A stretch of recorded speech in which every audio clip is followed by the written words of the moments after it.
Hey, my name is Andrew Kaplan, and you're in the middle of listening to a 7-part mini-series going behind the scenes with the Navattic growth team. We explored all kinds of things that typically don't get shared publicly in the growth community. We talked about how they think about growth, how they set their strategy, their operating system, what they track, what they don't track, how often they share internally to drive alignment, and we talked about some of their biggest challenges, their fears, and their speed bumps along the way. Let's jump back in where we left off. So I figured we could talk a little bit about how y'all actually get the work done. So operating system is how I think about that. Can we start maybe with tools? Like, what are the tools that y'all use on a weekly basis and how do you use them? Just 10,000 foot view? Use a lot of Notion. I think Notion is definitely like our main tool. Our entire experimentation board is built out in Notion. Mutiny isn't one we use for running like website tests, A/B tests. I use HubSpot a lot for like our main marketing automation. I talked about those HubSpot dashboards and then like ads, but we were pretty low tech. Yeah. And so the experimentation system that you run is a Notion-based tool, is a Notion-based system, it sounds like. Do you have like a road mapping tool or like a project management tool? Do y'all use a Trello or a Basecamp or anything like that? We do that all in Notion. Yeah. All in Notion. Cool. Yeah. We have a Kanban board in Notion. So okay.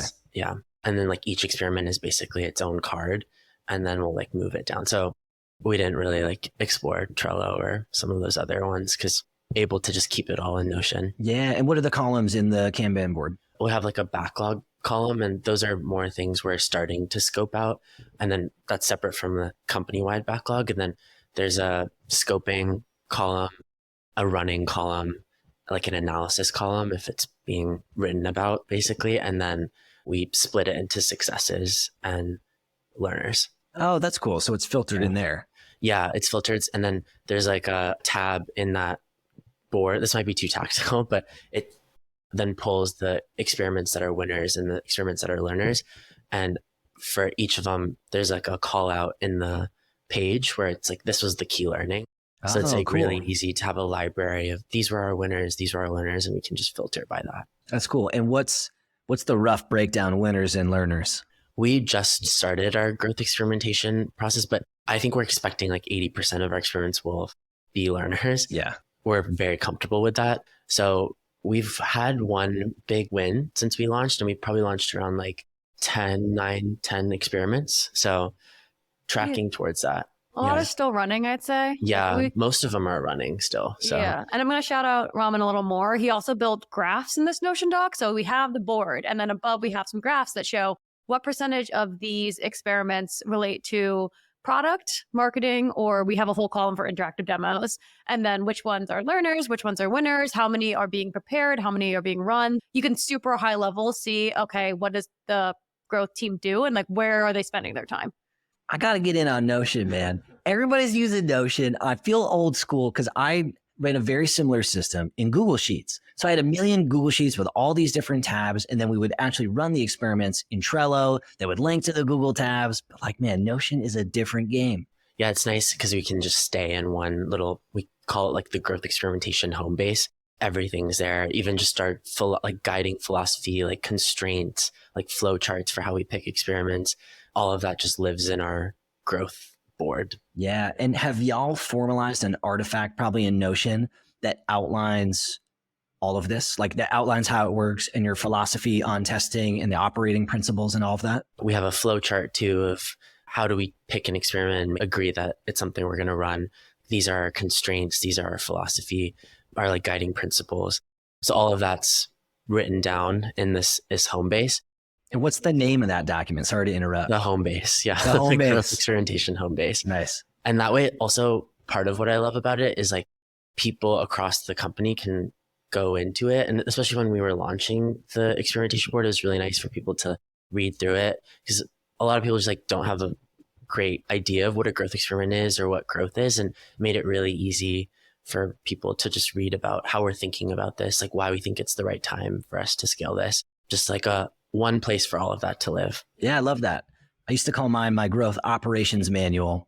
Home base, it's the same thing. It's like if you get hit by a bus and neither of you are around, somebody can look there and feel out how you approach the work and what you've done, which I think is the important part.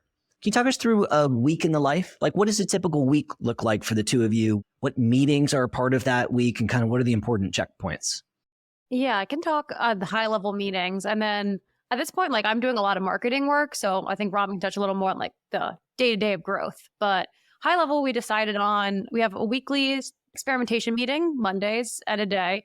And we do it at a day because it often goes long. And we were doing it earlier in the day. And then I always had to like cut it off. And I was like, I don't want this to be something that gets cut off. So we do it at a day if it has to go long. Basically, that's what we decide what experiments. We check in on all the experiments, what new experiments should be run, should be added to the backlog. And that's really helpful too, because then when someone throws an experiment at us, we can just be like, let's talk about that on Monday. Don't have to think about it in the moment. And then we have just a one-on-one on Wednesdays and Fridays too. Oftentimes we end up talking about experiments, if there are any blockers, anything I can help with, if we do want to move things. And then we do have that quarterly brainstorming with the entire team to get ideas that feed into the growth experimentation hub. We also try to do like a retro once a month. Sometimes we'll just combine it or it'll just happen naturally and we don't need like dedicated time. But I think at least once a month, we try to like make our process better and think about ways we can learn from a process standpoint of making it work better. And like, I think that's been helpful as well. Yeah. And is that a formalized process? Like if you Google like different types of retros, there's like different way you can structure them, or is it a little bit more informal since it's the two of you? Very informal. Yeah, which makes sense. Yeah. Just blocked on our calendar. So like that kind of formalizes that discussion, but very informal. Yeah. Which makes sense, right? There's just the two of you. You're at a company with 22 people. So you don't need a huge formal process. Yeah. When my team was getting larger and larger, we would do like start, stop, continue would be one style that we would do. We did card sorting exercises and things like that. And it makes sense. Just keep it easy and do something that you can take action on and do it fast, which is what y'all are doing. What has been one of your biggest operational challenges? Yeah, I think something that early on, especially, I mean, Raman's been here for 4 months, that we were trying to figure out is when am I additive and when am I a blocker? Because as I mentioned, like I'm doing half growth, half ever marketing. My day can be filled with like podcasts or customer calls or all these things. And trying to figure out, like, I want to make sure I'm helping with experiments and reviewing them. And even other departments, we're getting their feedback, but also that's not slowing or blocking the experiment. I feel like before I was almost over approving things and felt like I was too in the weeds of it and that I just kept blocking you, versus now trying to take a step back and just be like, okay, I think we decided beginning of experiment, I'll review it if it makes good. And then like when it's at 80%, then I'll give it one final, like, okay, before everything goes live. Obviously, I'm here if there are additional questions, but I think that's really been helpful to have those guidelines of like, when do I need to be approved versus just kind of ad hoc doing it. Yeah. And on the topic of approvals, are there times where the two of you need to get approval that's outside of your team?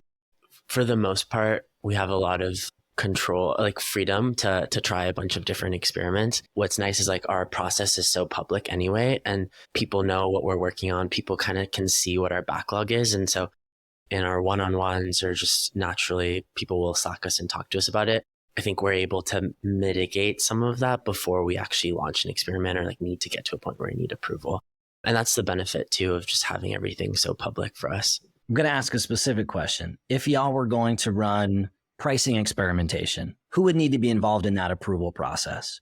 This is something that we talked about off camera, and it's something that I think is really common for folks that work in growth. It's a huge lever, pricing and packaging, and it's the stickiest, and it's the hardest organizationally, and it has the most politicking and red tape around it.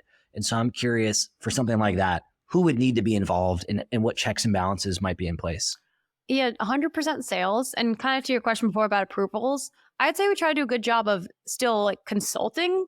Like we don't necessarily need them to be official. Okay, we check this off. That's a good delineation. But still, if we're going to run something that impacts their day to day, and I think that's a good way to think about it, right? Like, will this impact your day to day more than like our growth experimentation, or like will impact us? So like pricing, for example, I think it's really easy to not want to include sales because sometimes they're hesitant about change, but the job is based on their quota. And so if you're testing pricing, that could drastically change whether they hit that or not. So definitely involving sales, getting their approval, our CEO, and then probably also product. I mean, well, we need them, especially if anything's going to change in app or if we're changing product features. So definitely them product. And then customer success. So everyone, I guess everyone in leadership. Yes. Hey, thanks so much for listening. That's going to be it for this mini episode. As a reminder, you are in the middle of listening to a 7-part mini series going behind the scenes with the Navattic growth team. And I would love your feedback. I'd love to hear what you think so far. If the content is interesting, if you're learning, if it's resonating, let me know. You can either tag me on LinkedIn at Andrew Kaplan, or you can tag the show at Delivering Value Podcast, or leave me a comment. The two best places would be one, either on my Substack, which is at media.deliveringvalue.co, where all of the episodes will be published, or on any of the individual episode pages on YouTube. And if you are enjoying the show, the best thank you would be a review. You know the game. Those reviews help the algorithm surface my show to other folks just like you. Thank you again for listening. On to the next episode.